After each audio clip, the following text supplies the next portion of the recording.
Foodland Ontario reminds you to make it local. Look and ask for Ontario turkey when you shop. Good things grow in Ontario, paid for by the Government of Ontario. Sportsnet 590, The Fan.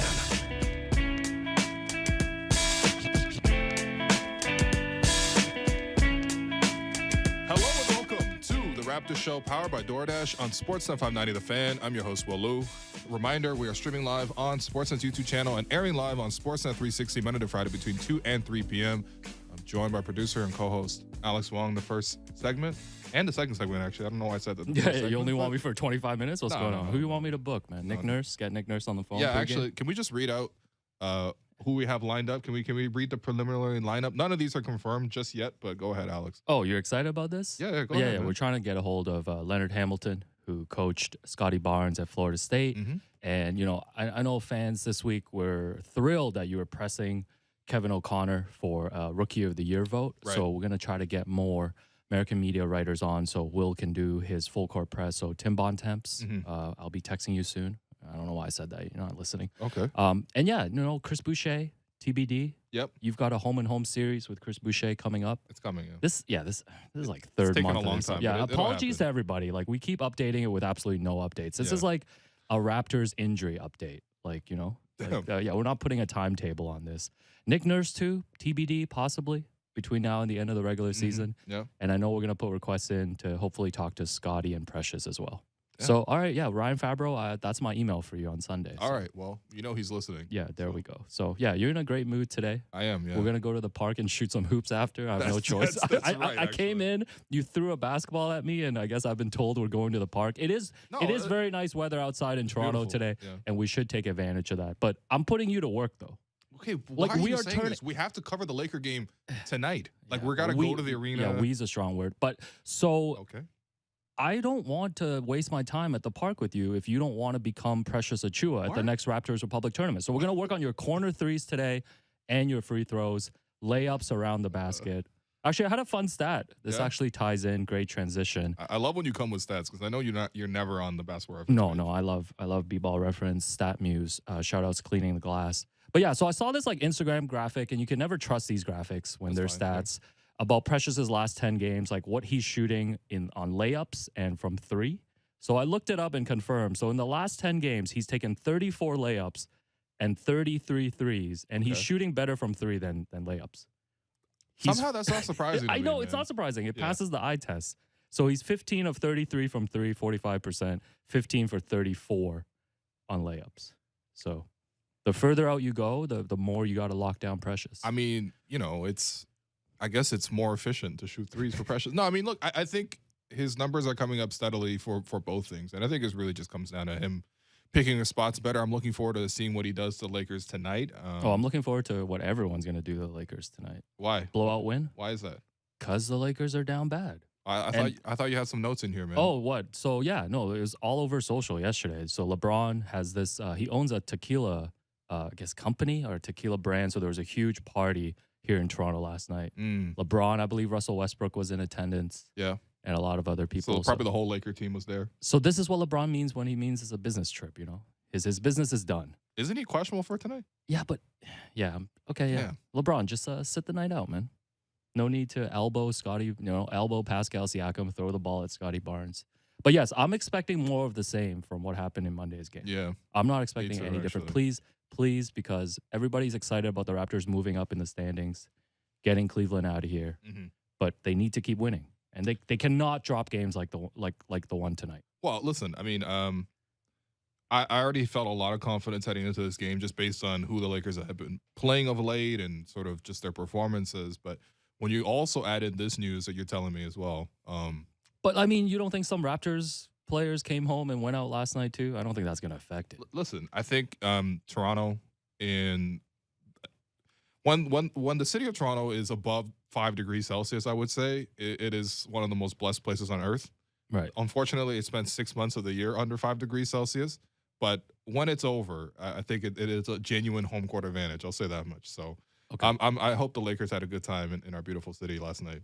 For sure. And we got I'm sure the Raptors are all at home sleeping early. That's right. You know, adjusting to the time change. Yeah, let me check if Chris Boucher posted any party promo flyers Come on on, IG from yesterday. No, not right now. Oh, okay. Not until the interviews. Oh, please. right. Okay, both interviews. So yeah, so standings watch real quickly. So Yep. Cleveland is at home against Denver tonight. So go Denver Nuggets. Let's go. Mile High City, hashtag, whatever your hashtag is. Hey, do you think Evan Mobley's generational defense is going to hold Nikola Jokic to maybe under 30 points or no? Because Wow. I saw Embiid had 35.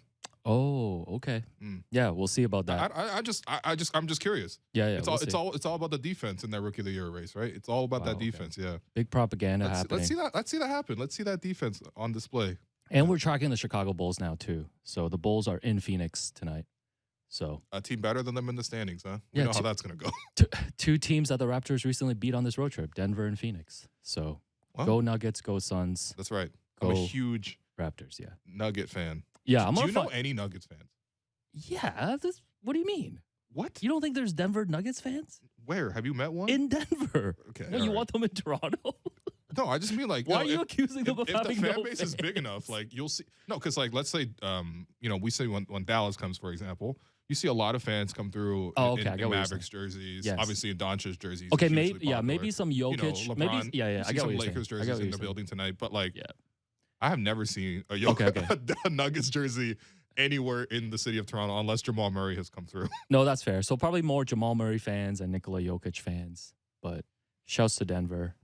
Anyways, we've been Yes. talking about this all week. So earlier this season, we came up with, and by we I mean you, came up with the brilliant idea of Raptors players as poker hands. We can share credit on this. No, it's all you. Oh, okay. So All right. just to give people, I guess, context, like I don't know, we both love gambling, we both love poker. I mean, listen. To be clear, one of us loves it more than the other it's only by a significant amount. It's but only seriously affected one of our lives. So, yeah. but we both love poker. We played a lot of poker during the beginning of the pandemic. It was the only way to get us through was the weekly and then run. all the media members stopped coming to these online Saturday games because Will, and shouts to our guy Wesley Chen Where does he work? at the other network, Okay. and myself, like the three of us just cleaned up. No, we're not even exaggerating. Like this is the payout was the top three would get.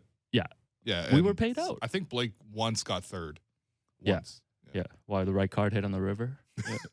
Well, Shout you out to sound- Blake. You sound bitter, man. But No, it's all shouts to good. Blake. But yeah, no, Yeah. Asian excellence. That's right. You got in my head too during those poker games. Do you remember? Yeah, You were in that little chat box just talking trash to me. I had to mute the chat when we were going heads up. Yeah, it was. were getting to me.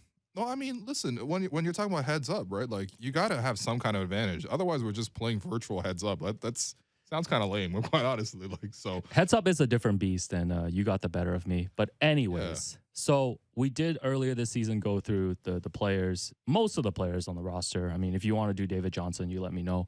But 2-7 okay, offsuit. Okay.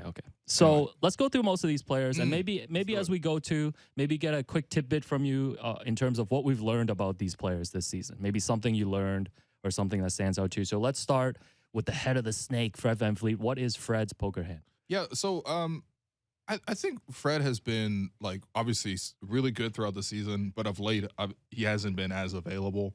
You're a little bit concerned. You're not like automatically pushing all in, or even not pushing all in, but just you're not necessarily betting on yourself all the time when you know that the knee is not 100%. So It's a slow play right now. yeah, I think I had him probably as queens before. I think I probably dropped him down to 10s. He's still very solid, very reliable. I think even when he's not 100%, you can still get the floor game, the playmaking, the defense is going to be strong for him. You look at this road trip, for example, he hasn't shot the ball that well, but his defense has been good. His distribution has been good. And of course, I think even without having done anything, just the ability that he has on the floor to be respected as a floor spacer is something that a lot of other guys aren't really giving you right now. So I'm going to drop him temporarily back to pocket 10s. It's a hand that you're going to play most times. You're going to call, a 3-bet on, pre-flop. Yeah, even out of position. But then you know. after the flop comes, you're probably like, you're not married to pocket 10s. Yeah, slow play. You got to slow play a little bit with Fred right now, managing his minutes. Yeah. Yeah. What did you learn about Fred VanVleet this season watching him? Well, I think I don't know if you like learn something new about him necessarily. I think you're probably just like confirming what you thought was true about him. I think you never really know how someone's going to respond until they step into that role. And I think that applies on and off the floor. I think off the floor, it's been so impressive seeing everybody on the team rally around him as a leader, right? I think back to the moment where empty arena report, but like, against Chicago Bulls, the Raptors get their all-star announced. Fred VanVleet was the last one. He runs out on the floor. Somebody from the crowd yells out, "Fred, you're an all-star." Somebody, wasn't that you? No, somebody. What are you talking about? Somebody from the crowd. Please take credit for some of these things. No. Somebody from the crowd yelled out, "Fred, you're an all-star." He found out shortly before the anthem. But like, I think it's also just the ability to like speak for the team after losses. He's able to like tell other players truthfully what they want and what they might not want to hear, which is I think is a really important thing to have on the team. I think Eric Green from The Athletic actually just wrote a really nice piece about Fred's leadership, and I recommend people to read that. And one of the quotes, he was talking about Precious, and he's like, sometimes Precious will shoot shots that we don't want him to shoot. And I'm like, it's so funny because Fred has the ability to speak like a coach, right? But I think the players respect him for that. I think him and Pascal, with their two styles of leadership, has really worked well as the top two guys on the team.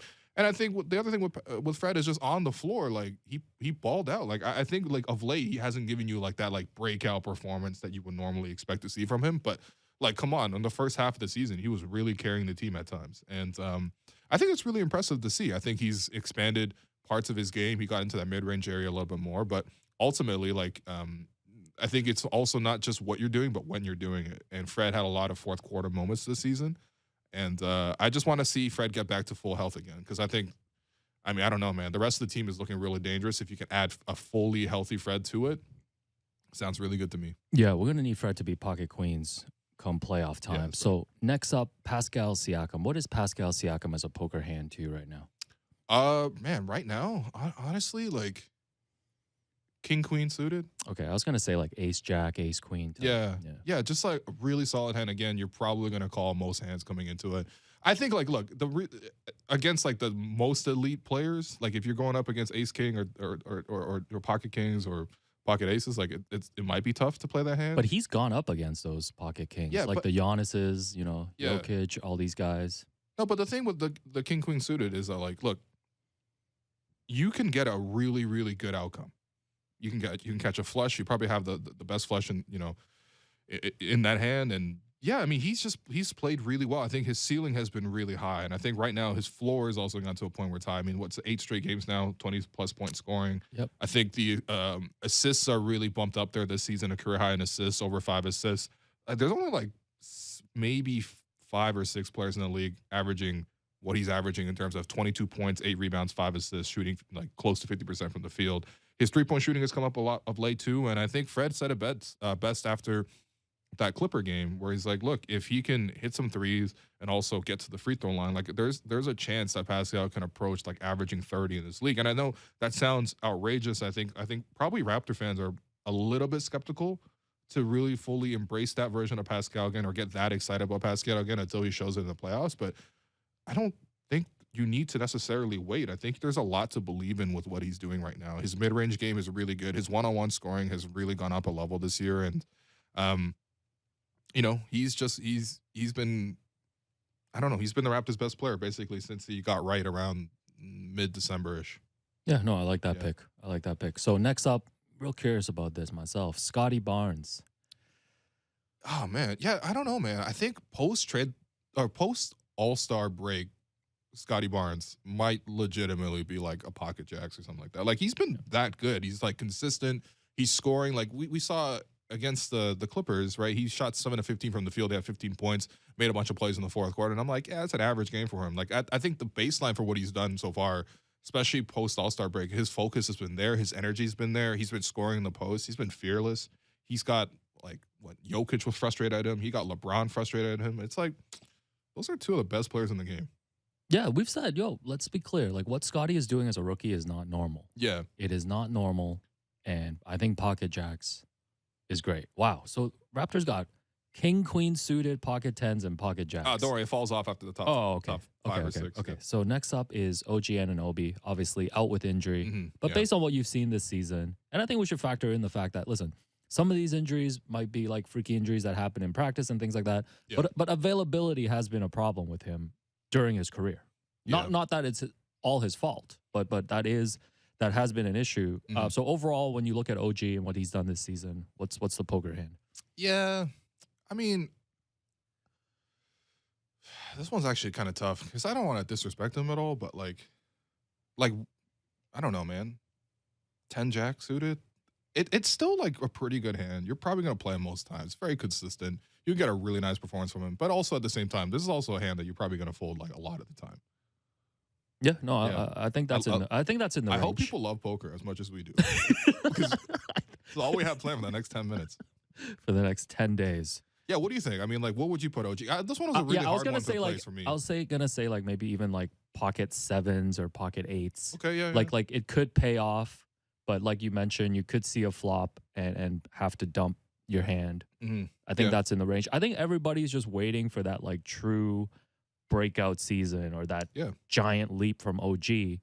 And again, I don't think it's his fault, but sitting here right now, you can't say that he's made that next leap Yeah. that people expect. Right? I was gonna say, right now, if we're going with the Jack 10 suited, right now you have a pair of tens, but there's an ace on the board, and you're worried that you might not have the best hand, but you're hoping to catch a straight or flush on the river, and that's where OG is in his career. Wow. Okay, I want Yeah. that whole hand on a Sportsnet graphic social Okay, team. that's not happening, man. They have better things to do A than this. virtual Please. graphic as the cards are coming Okay, out.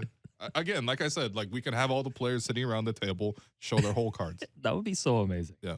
Anyways, next up, Gary Tran Jr. Yeah, so this one's very easy for me. He's an ace 2. Okay. So explain the ace and then explain Yeah, the two. so look, listen, most hands in poker, if you have an ace pre-flop, you're probably going to play it, probably going to call a bluff or call like even a small raise, depending on sort of where you are in the blind position. But in any case, if you catch the ace, you're probably going to win the hand. And that's scary. Like half the time he is an ace. He's a pair of, you're getting a pair of aces, you're probably going to win the hand. However, of late, we have seen a lot of twos performances, all right? As in like 2 of 11, like 2 of 15 kind of shooting. And, some of that obviously contextual without Fred, he's been dealing with a non-COVID illness at times. So, I think there is like reason for some of the things that's happening. But at the same time, like, there's a real chance that, I don't know. His performance has skewed wildly, which I think is what an ace 2 is. No, these are great so far. Yeah. Next up, Precious Achua. Man, how would you even rank Precious? This is weird, man. I feel like you got to give him a kind of a chaotic hand, like a 7-10 or something like that. Something like more like Yeah. unstructured. Yeah, you know what? He's I think of late he's really exceeded league average. I think before the start of the season he was below league average. So he's probably like a queen 8 for me, but like not suited either. Okay. The I'll upside make is sure not, I like, write down the super high unsuited game to detail, game right yeah, now, yeah. but like playable. Unsuited. Definitely if you catch the queen, you have a pretty good chance. And I think look, he's played a lot better than previously, I think, which is important. I think it also depends on how many people are in the hand too. Like if it's it's only 3 people left or heads up, then you probably will play this hand. But I love the detail, man. yeah, This, that's right. He has been making a lot of flushes off the flop and like getting straight draws off the flop recently though. Yeah, Like it's been up there. Mm. Next up, your favorite. People saying you're a Kem Birch hater. What's going no on? one said that, man. Come Oh, on. just me? Okay. No. Oh, I didn't say Uh, that. I was just kidding. no, Check I out mean- Will on the morning show this Okay, morning. that's right. Yeah, I was there. Yeah, 8 a.m. That's why I'm so perky right now because I've been awake for like 6 hours. Yeah. Unbelievable. Yeah, yeah. Kem Anyway, Birch. Kem Birch. Yeah, Kem is he's gotten a lot better of late. I still think the ceiling is sort of more limited in terms of like the usage is sort of in certain roles, but I think you can really see and appreciate a lot of the nuances of his game, especially when you rewatch it. And so, example, I was watching the Clippers game back, and I was like, wow, there's a lot of space in the mid-range area. And I thought originally it was just the Clippers were really trying to play drop defense, which they were with their centers, right? They're keeping their centers back, trying to guard against the drive. But I also realized that part of the reason why there was so much space for these guys to shoot was because Kem was just like crushing guys on screens and really getting a lot of separation for Fred to operate, for even Pascal to operate. And I think those are the things that are underappreciating from Kem. Those are things that I think a coach would really love to see. And I think he's a team player as well. Ultimately, the upside is just not that high. So I think what did I have him before? Like pocket 6s or something like that. I think I'm going to probably demote it to pocket 5s, No, I think that's fair. Yeah. I like that. If you catch another 5 and you make, a set, then you're probably pretty happy. But otherwise, yeah, it's maybe Man, we might gotta go to the I casino. don't, I don't, we like, might gotta I go. don't like playing low pairs, man. I really don't like them. We might gotta go to the casino before the Lakers game. Okay, tonight. all right. We have time. Thaddeus Young. Yeah, this is like I don't know, man, like a Jack 4 right now. I thought he'd be more consistent, I think, from game to game, but I think it's just like Nick hasn't figured out specifically when to use him all the time. Maybe that's the whole idea, is you sort of plug and play him and sort of use him in different scenarios. But right now, if I had to ask you, like, what do you expect to see from Cam Reddish tonight? It's hard to say. Probably he takes a charge. Probably he misses a layup. Probably hits a corner three. Like, probably he guards somebody well at times, but also then gives up a foul because he's driven by. Like, it's a real mixed bag. I think right now so far. But you can win some hands with a Jack 4, I guess. Yeah, I almost feel like Thad. I don't know if this is too simple, but it's like he just plays better when he's on the court with like good players. Whereas like I feel like when he's with the bench guys or second unit, like he's not exactly like propping those guys up, right? Whereas he can really fill in a spot if you need to like spell, say when OG's healthy or when Pascal needs like 5-10 minutes or something like that. Yeah. So you're saying you really need to have some face cards on the table to keep playing That is exactly what Jack I meant 4, to say. yeah. Okay, yeah. Next up, friend of the program, Chris Boucher. Yeah, pocket aces. Come on, man. What are you doing, man? Trying to secure this interview. No, man. Edit this off YouTube immediately. The interview is secured, I think. I think, yeah. Whatever, out of my it's hands. on record, but we'll see if it happens. But I mean, look, listen. What is? I actually been really impressed with Chris's consistency, which I think is something I wouldn't have envisioned myself saying at the start of the season when he was really struggling. Nick benched him, I think, twice, right? And so I've really enjoyed his energy that he's brought to the game, right? Sometimes he can really hit for you, and like that Nuggets game, for example, 9 offensive rebounds, 4 blocks off the bench. How many players in the league can do that for you off the bench? 0. Oh, Only Chris. Yeah, that's right. That's why he's pocket ace. Stop it. No, I'm elevating him to like this is like pocket eights at this point. Like, Okay. Yeah. That's come a long way. No, pocket eights is pretty good. No, man. but that's It's all a I'm good saying. hand, yeah. Okay. I like that. All right. Next up, shouts to Takashi. Yeah. Utah Watanabe. Pocket threes again, still. Yeah. I was gonna say he should stay in the pocket. He should just hit corner threes. That's I was that's gonna it. say because Takashi loves Mahjong, we should make Utah Mahjong tiles. Yeah, that one's gonna be a little Yeah, bit that one's a tougher. I little- think this that one's a audience is little already like limited enough. The Raptors Yeah. poker crossover territory. If we go specific with the Mahjong, I think we're speaking to like 10 people. No, more than that. Okay. Delano Banton. Of late, I would say it's like one of these hands that's like 4 or 5. Like, I don't know, man. If you're in the big blind, probably you play it, but ultimately it's not a need to play it all the time. If you catch a straight, you feel pretty good about it, but you know that that's only going to happen like once every 10 times you play the hand. So, All right. yeah. We've run out of time for Malachi, so we'll make him a pod only exclusive. Yeah. Again. You So want you're to Malachi Flynn as a poker hand. Yeah, let's save it for the pod exclusive. All right. So okay, so ultimately, Yes. let's get your sense on this. How many of these players would you play if you're a Nick Nurse and Nick is playing poker right now? He's got sunglasses on. He's shuffling chips. He's having a whiskey. Which of these hands would you be comfortable playing? I guess it would be Fred as the pocket tens, Yeah. Pascal the king queen suited, Scotty pocket jacks, OG jack 10 suited, and then the rest of them are kind of depending on the night, right? Like even the ace 2 for Gary, right? Yeah. You're not sure what you're getting night to night from him. I think Precious has improved a lot, but I think you're right, making him a queen 8 offsuit. I kind of want to bump Precious up a little. Precious is hard to make Fine, as a make poker him hand. suited. Make him suited. Okay, make him suited. Riveting. Right Yeah. now. But yeah, no, I like this. I feel like you hit most of these on the spot. Okay, great. So Actually, I'm I'm happy about gonna bump that to a Jack 7. I feel like it's not a Jack 4. Okay, this That's guy's self-editing his poker. yeah. hands. Come on, man. No, that's great. That's great. So before we go to break, one more McDonald's giveaway. That's right. Do you want me to do this? No, you do it, man. I think you have such a good promotional ad read voice. I think the energy yeah. in your voice just This pops. is the only time you compliment Really me when pops, you when man. you Go need ahead. me to read promos. Go ahead. This guy's pops Mensa Bonsu. What? We wanted to let everyone know that for a limited time only until March 21st, McDonald's is offering My McDonald's Rewards members 2 times the points on their purchases to get free McDonald's faster. So we've been celebrating this promotion all week, giving away $250 in McDonald's gift cards. And this is your last chance to win. So all you have to do is text the code word we're about to give you right now to 590, and you will be entered in for a chance to win $250 in McDonald's gift cards. The code word for today is rewards. So make sure you text that in to 590. Good luck to everybody. Is your mom going to text in? No, I'll just buy her a gift card. Oh, okay. All right. Yeah, Damn. because, yeah. But yeah, shouts to our guy. Let me find his name real quick. Shouts to our guy, Francisco, who tagged me on IG yesterday. He won the Access Storage Oh, really? prize. Oh, and he nice. was so excited. And you know what? I was so excited. I was also jealous. Like, that's a great package. Yo, Tickets to the game. 4 tickets. I guess I'll be there hanging out with you, but it's fine. They got the Delta by Marriott Yeah. stay and 4 Raptors jerseys. Yeah. I'm curious to see what 4 jerseys they Yeah, got. let me follow up. Let me follow up and see what jerseys he I mean, they'll be in the getting. arena tonight, just as we will be. Oh, that's right. Yeah. After we go to the casino. Before we go to we the- have time. yeah. All right. Okay. Let's take a break here. I'm your host, Willu. You've been listening to The Raptors Show, powered by DoorDash on Sportsnet 590, The Fan. And now a message from our presenting sponsor. Discover the best eats in your neighborhood on DoorDash without leaving your home. So many options to choose from, and ordering is easy. For a limited time, you can get 25% off and 0 delivery fees on your first order of $15 or more when you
Raptors Show, powered by DoorDash on Sportsnet 590 The Fan. I'm your host, Walu. I continue to be joined by producer and co-host Alex Wong.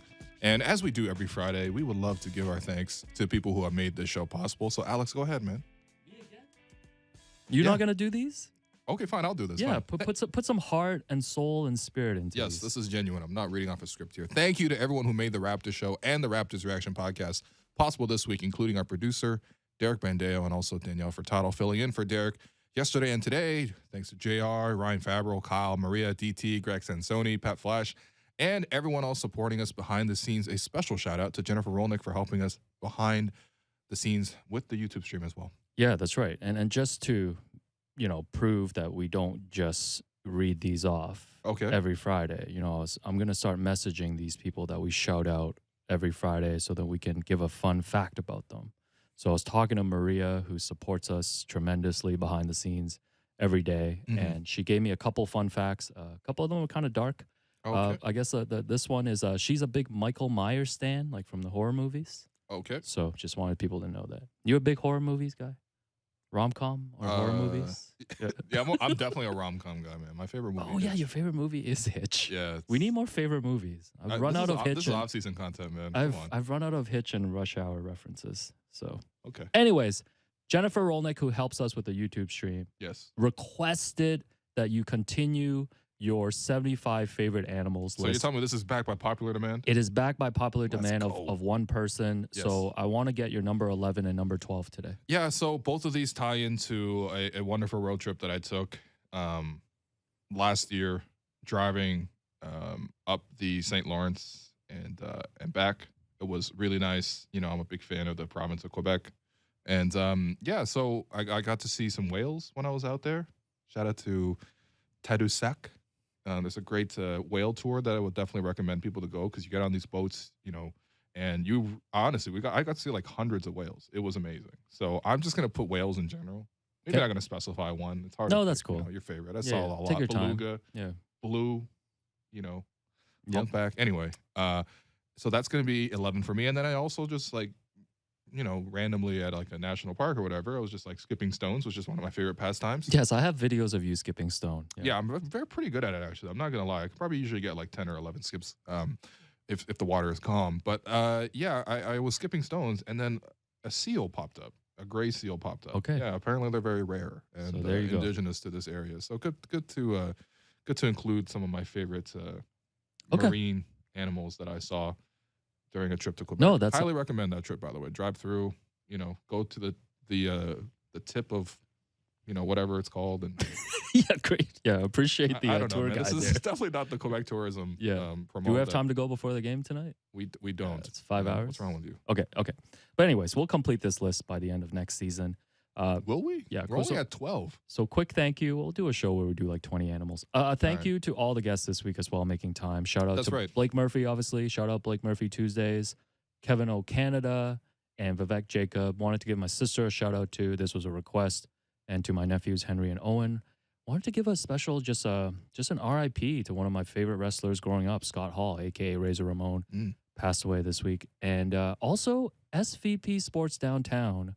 Quick shout out. So they shut down the downtown location. Oh, we know this. And they are turning this into a live music venue and rehearsal space for new and emerging artists. That's cool. So will you be checking out that space now that it's no longer SVP? Yeah, actually, I think, we should always make space in cities for artists to perform. And I think that, actually, that's one of the nice things about Toronto. We actually do have a number of really nice musical, halls and, everything from like real grungy places all the way up to like, I don't know, the Sony Performance Center, or I guess you can go to Scotiabank. So yeah, you want to draft these venues? What's going on? Again, we have a long off season ahead of us, man. We can do that then. Okay, all right, let's get. You know what we have is Twitter questions. We have a lot of Twitter questions. So, That's right. So we don't need to kill time actually. So let's get right to it. Shout out to everyone who sent us questions. As always, we can't get to all of them. No, but we have a bunch of them. So let's get right to it. Yeah, let's get to our first one from my guy Sham. Assuming the Raptors can make their way to the 6th seed, who would you prefer for their matchup at 3? I think we could give any of the top 5 teams a serious run, except maybe Philly. So, Alex, I know you're an expert of the Eastern Conference. You've been watching very intently this play-in race. Yeah, this play-in race got me watching a lot of basketball. Yeah, shouts to Great. Amir Coffee. I I'm watched a happy lot that- of Amir Coffee this week. I'm happy that the play-in races made you watch a lot of basketball, not your career in basketball. Listen, but there's 82 game radio hosts and there's 16 game radio hosts. I'm a 16 game radio host. All right? as in Anyways, you're working 16 of the 82 games based on your schedule. But no, seriously, out of these teams, like, is there one for you that really scares you the most? no, but also the caveat should be like the Raptors are going to be an underdog in of any course. of Yeah, these yeah, of matchups, course. right? Yeah, So yeah, yeah. there isn't a team that scares me per se, but there also isn't a team where I'm looking at and saying I really want to play them. Mhm. I think from an entertainment standpoint, I know that's probably not what this question is about. Like I'd love to see a Milwaukee-Toronto first round. I would love to see that matchup.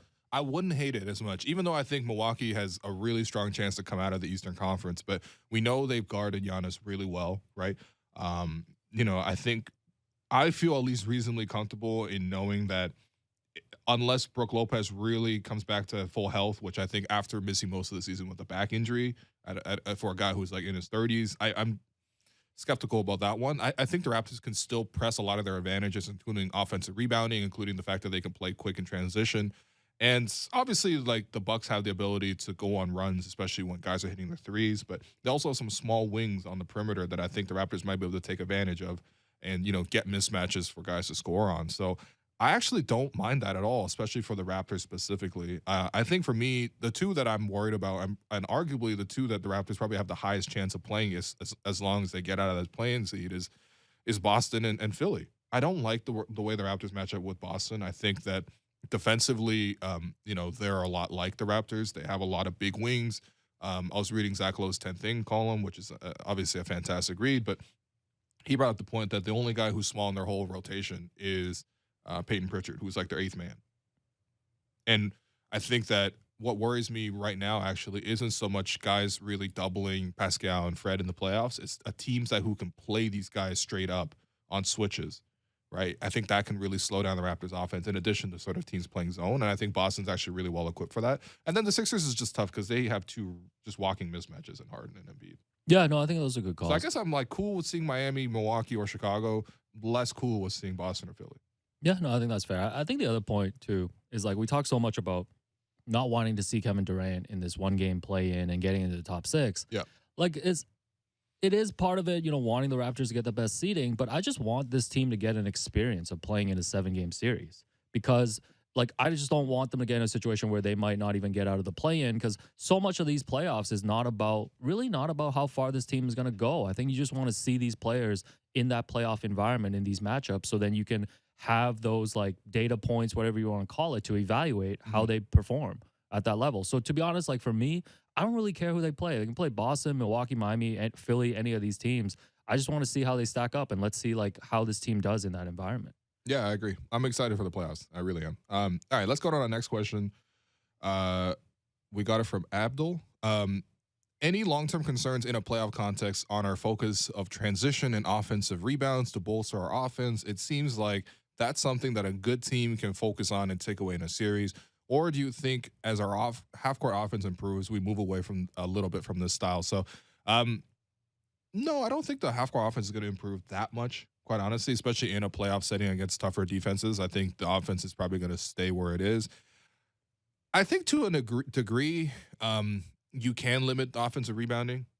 I think it comes at the expense of the other team being able to play in transition. So it depends on what kind of team you play against. If you play against another team that really doesn't have a very strong half-court offense, then I think that if they choose to really like cut off their whole transition game just to keep the Raptors off the glass, that actually almost favors the Raptors in a way because they're also they're limiting how much their offense can go. But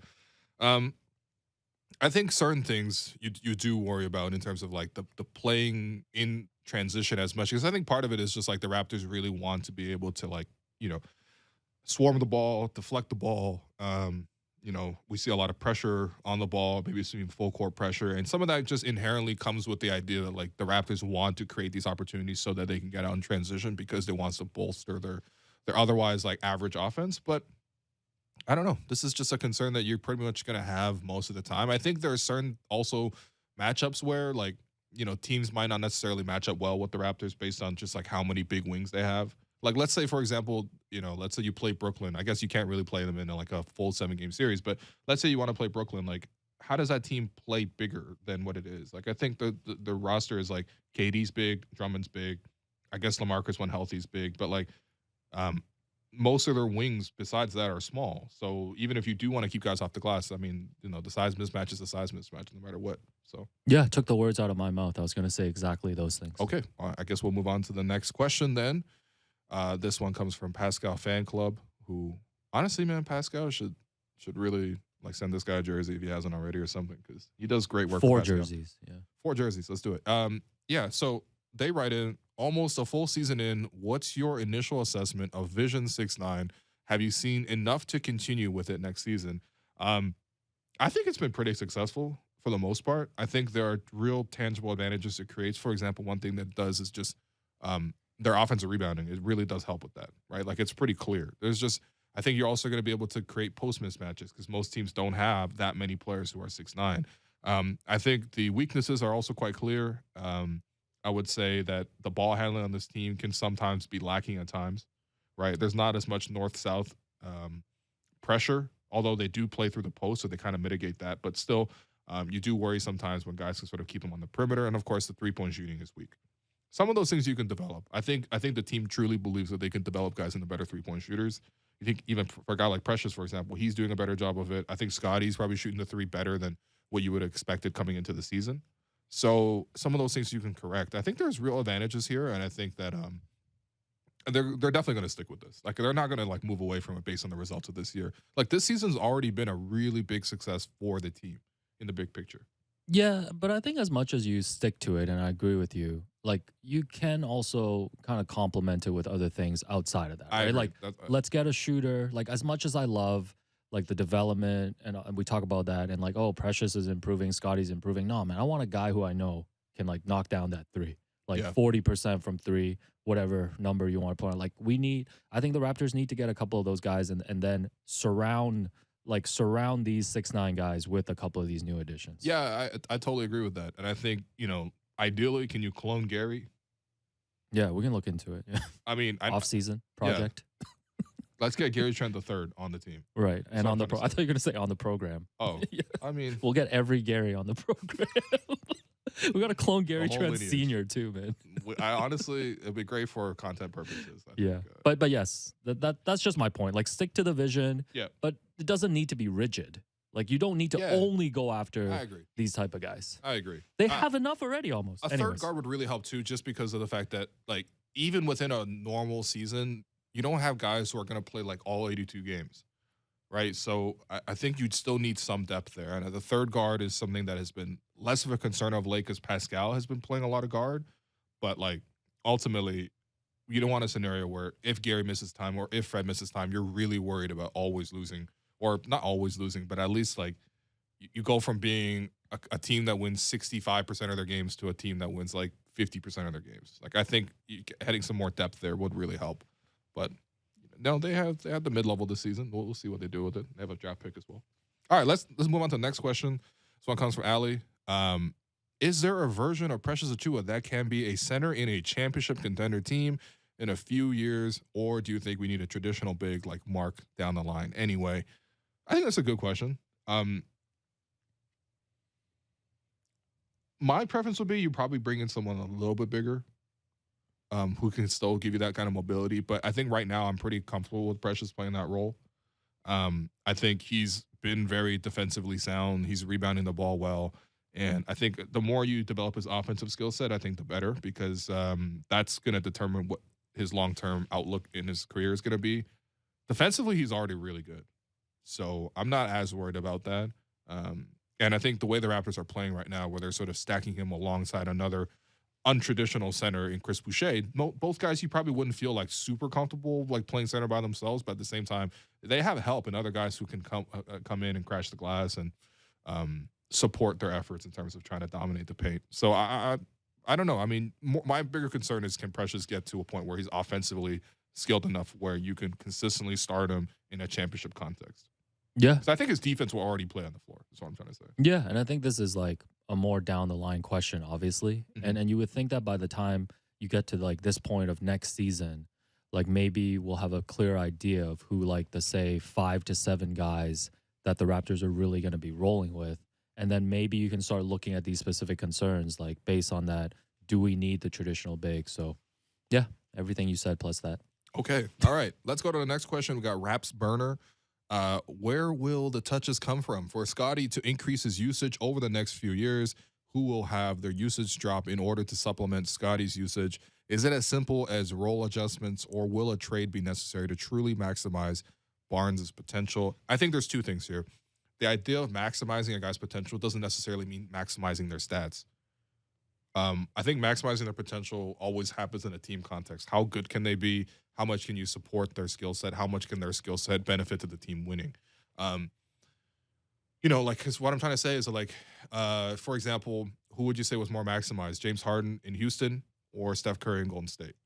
Because I think James Harden at his peak probably posted better per game numbers than, but Steph Curry won all the championships. Yeah, that's what I'm trying to talk about here as well. Yeah. So I think with Scotty, in terms of the usage, it's probably going to have to come from some of the main ball handlers, right? And I think you're already starting to see Fred's usage drop a little bit. At the start of the season, his usage is quite high. They needed it to be quite high, to be honest, right? Scotty's new to the league. Precious is fumbling layups.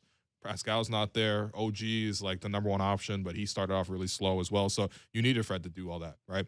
Of late, you're seeing Pascal come on really strong. So, OG hasn't, and OG's been out, and Fred's been out. So you're seeing Barnes almost emerging as a number two guy. But I think long term, it's probably going to look a little bit like that. It's going to take a little bit off of OG's plate.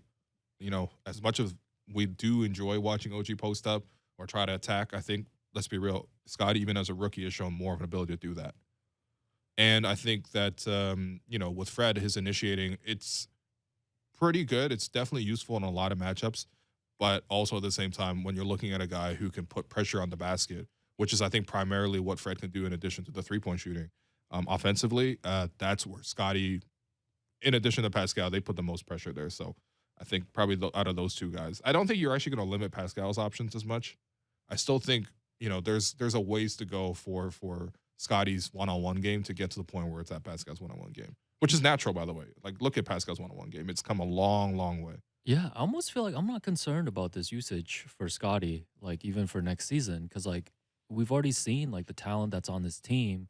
And if anything, I want to see how Scotty can develop more into just a consistent, like well-rounded player. Yeah. Because Scotty doesn't need to score to impact winning. Like, he can be a great defensive player. We've seen what he can do on the boards. We can see what he can do in the low post. He can be a playmaker as well. Mm-hmm. If anything, I just want them to continue just letting him play in this role that he's comfortable in and just keep developing. Because right now, there's not a need for Scotty to be a 25-point scorer on this team. Yeah. I mean, like, the question you also have to ask yourself is, if he becomes a 25-point per game scorer, does that specifically benefit the Raptors right now? And, I mean, you can make a case yes or no, but it's not totally clear-cut, because I think for me, like, other guys are also scoring at a pretty good rate. That's the thing.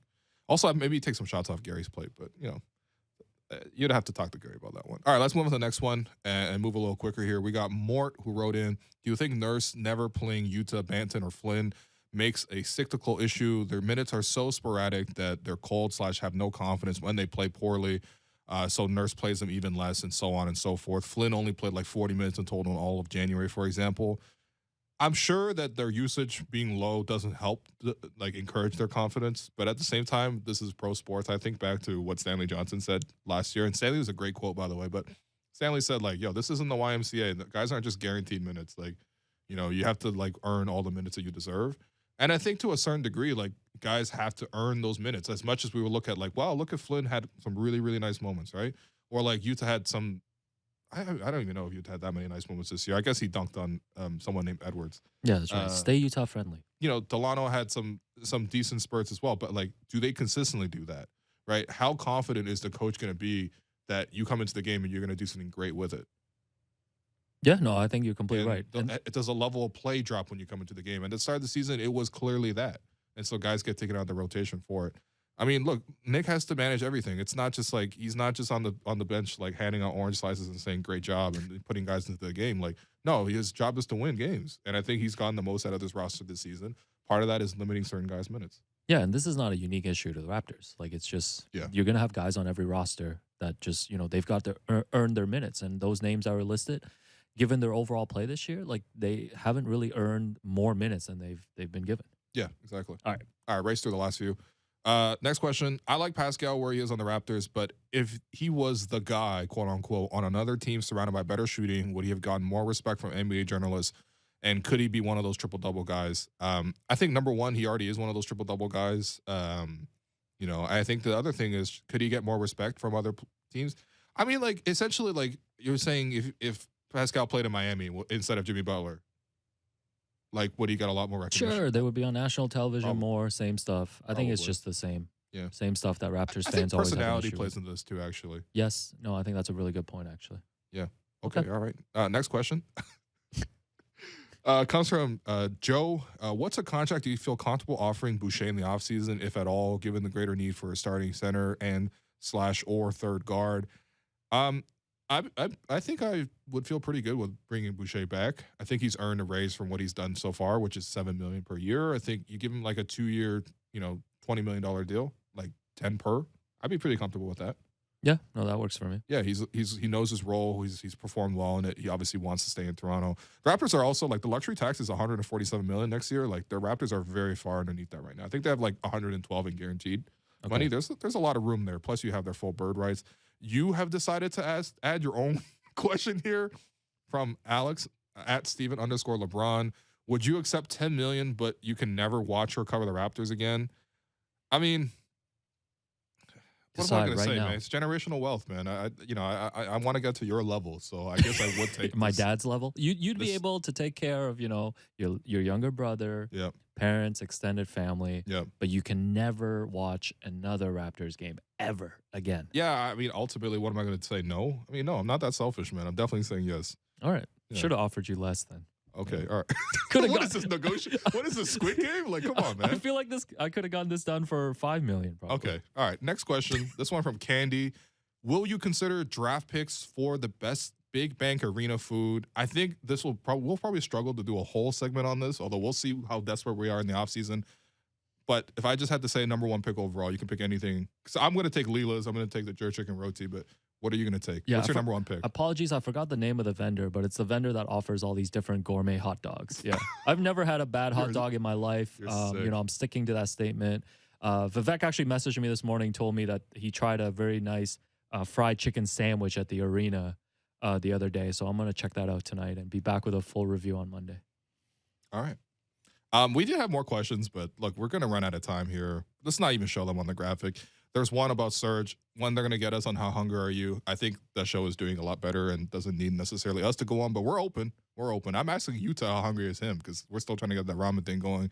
There's also a question about would you rather watch Liverpool win the Champions League again or watch the Raptors win the title again?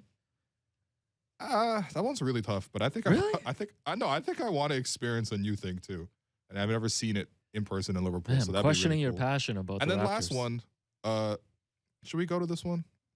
Are we running out of time? We have time. Alex, let me just ask you, would you trade the entire Leafs organization to have Jordan Clarkson come off the bench? Yeah, because Jordan Clarkson's Asian. That's right. Okay, there we go. That does it for us today. I'm your host, Wolu. You've been listening to The Raptors Show, powered by DoorDash on Sportsnet 590 The Fan. Make sure you find The Raptors Show wherever you listen to podcasts and subscribe, and please rate and review our show. Reminder, we're streaming live on Sportsnet's YouTube channel and on Sportsnet 360 Monday to Friday between 2 and 3 p.m. Thanks again to my producer and co-host, Alex Wong, to our board producer, Danielle Furtado, a.k.a. Nelly Furtado, and Jennifer Rolnick for helping us behind the scenes with the YouTube stream. I'll talk to you soon.